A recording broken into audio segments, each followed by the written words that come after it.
The Galactic Education Summit had seemed like a good idea at the time. Representative species from across known space would share teaching methodologies, exchange cultural insights, and demonstrate their approaches to nurturing young minds. Instructor Hannah Reed had volunteered for Earth's demonstration without fully understanding what she was walking into. The amphitheater was packed with hundreds of alien educators, their varied forms creating a tapestry of scales, fur, crystalline structures, and things Hannah's mind couldn't quite categorize. At the center of the circular stage sat 12 desks arranged in a neat semicircle, each occupied by a juvenile from a different species. This was the challenge. Teach a mixed species class for 1 standard hour while the galaxy's finest pedagogues observed and judged. Hannah had barely introduced herself when the incident occurred.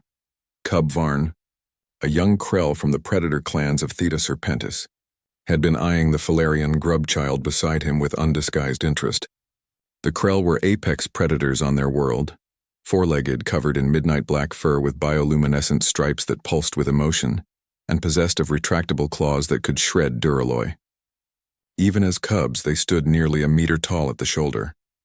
When the Falarian made a chittering sound that apparently insulted Varn's lineage, the cub's stripes flared bright crimson. In one explosive movement, Varn overturned 3 desks, sending educational tablets and holographic projectors scattering across the floor. The cub's roar echoed through the amphitheater, a sound of pure predatory rage that had been refined by millions of years of evolution to freeze prey in their tracks. It worked. Every juvenile in the class went absolutely still. Several of the observing educators activated their personal shield generators. Hannah didn't move. She didn't flinch. She simply stood there, one eyebrow raised, waiting. Varn's display continued. The cub paced in a circle, claws gouging marks into the composite floor, tail lashing. More roaring. The bioluminescent stripes cycled through angry reds and aggressive oranges.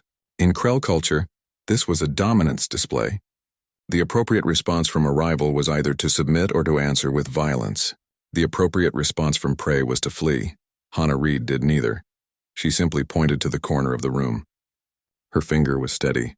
Her voice, when she spoke, was quiet but carried perfectly in the suddenly silent amphitheater. Corner. Now. The effect was immediate and profound. Varn's stripes flickered uncertainly between red and a confused purple. The cub's roar died in his throat, replaced by a confused whine. In all of Varn's young life, no one had responded to his rage with such calm dismissal. Adult Krell fought back. Prey species ran. But this human, this tiny, soft, clawless thing, had simply pointed at a corner and expected obedience. I said now. Varn, Hannah repeated, her tone carrying something that the universal translators struggled to convey. It wasn't anger. It wasn't fear. It was disappointment mixed with an absolute certainty of compliance. The cub's ears flattened. His tail drooped.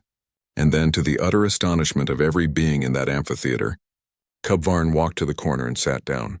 He sat there for the entire class. Hannah calmly righted the desks, retrieved the scattered equipment, and continued her lesson on Earth's water cycle as if nothing had happened. She discussed precipitation patterns, explained the concept of watersheds, and engaged the students in a thought exercise about terraforming.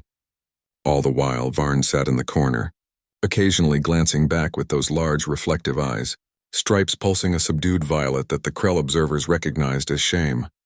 Not once did Hannah raise her voice. Not once did she threaten or cajole. The corner was the consequence, and the cub accepted it. The Krell delegation was the first to approach her after the demonstration. Ambassador Krell Thar, a battle-scarred veteran whose stripes bore the white of great age, studied Hannah with new respect.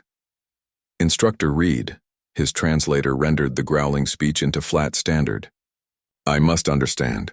How did you compel obedience from the cub? He is from a warrior clan.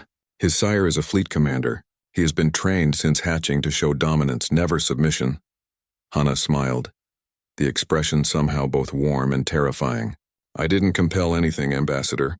I simply had expectations and held him to them. But he could have harmed you. Cubs have killed in rage before. It is not uncommon. Could have, Hannah agreed. Didn't. A Falarian educator, her carapace clicking nervously, interjected. But what would you have done if he refused? If he attacked? Hannah's smile didn't waver. He wouldn't have. How could you know? The Falarian's antennae quivered with anxiety. Because humans didn't become the apex predators of Earth by being the strongest or the fastest, Hana said quietly. We did it by being the most persistent, the most adaptable, and the most stubbornly confident that the world would eventually bend to our expectations. We domesticated wolves into dogs, turned jungle cats into house pets, and convinced prey animals to live in our homes. We don't rule through fear or strength. We rule through unwavering certainty that things will be as we say they will be. She glanced at Varn, who was now being collected by his mortified clan guardians. That cub didn't sit in the corner because he feared me. He sat there because for the first time in his life, he met someone who had absolutely no doubt that he would. The Krell ambassador's stripes shifted to a thoughtful amber. Your species is more dangerous than we calculated. Hana's laugh was genuine and unsettling. Ambassador, you have no idea. We haven't even started teaching the galaxy about timeouts yet. As the delegation dispersed, murmuring among themselves about human psychology and the terrifying implications of guilt-based discipline, Hana packed up her teaching materials. In the corner of her eye, she saw young Varn looking back at her one last time before being ushered away. His stripes had turned a curious gold, the Krell color of respect.